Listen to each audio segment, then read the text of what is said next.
Hindi na nakikita ng Department of Trade and Industry o DTI na tataas pa ang mga presyo ng pang Noche Buena items bago matapos ang taon. Ang detalye sa Balitang Pambansa ni Isaiah Mirafuentes ng PTV Manila.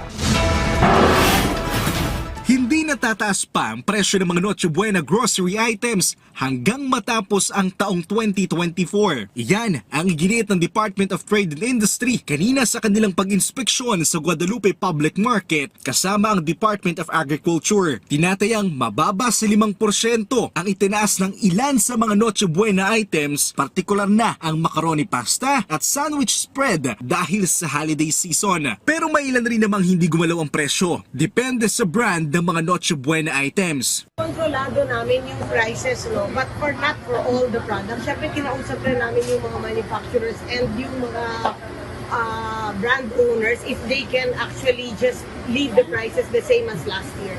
Hinikayat din ng DTI ang mga mamimili na bumili ng bundle o wholesale para sa mas mababang presyo. Kung ang Noche Buena grocery items ay hindi gaanong tumaas ang presyo, umaaray naman ang ilang mga mamimili dahil sa pagtaas ng presyo ng mga pangunahing bilihin sa palengke. Kagaya na lamang ni Rowena na isang single mother at may 3 anak. Aminado siya, nahirap siya kung paanong pagkakasyahin ang kanyang budget kada araw para sa pamamalengke.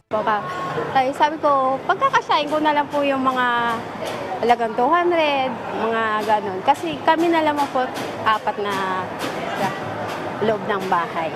Ngayong Pasko, kailangang maghigpit ng sinturon dahil karamihan sa mga pangunahing bilihin ay tumaas ang presyo. Nasa 20 pesos kasi ang itinaas ng presyo ng manok. Ang dating 200, ngayon ay 220 pesos na. Maging ang baboy ay tumaas ng 10 piso at inaasahan pa itong tataas ngayong linggo at sa susunod pang mga araw kung saan naglalaro ang presyo nito sa 300 pesos hanggang 390 pesos.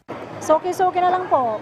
Ang importante po yung halimbawa may mga suki kami, dapat maganda yung bibigay mo para balik-balikan ka. At ang gulay at isda ay rumatsada rin ang presyo. Karamihan sa mga tumaas ay ang mga gulay na galing sa Baguio.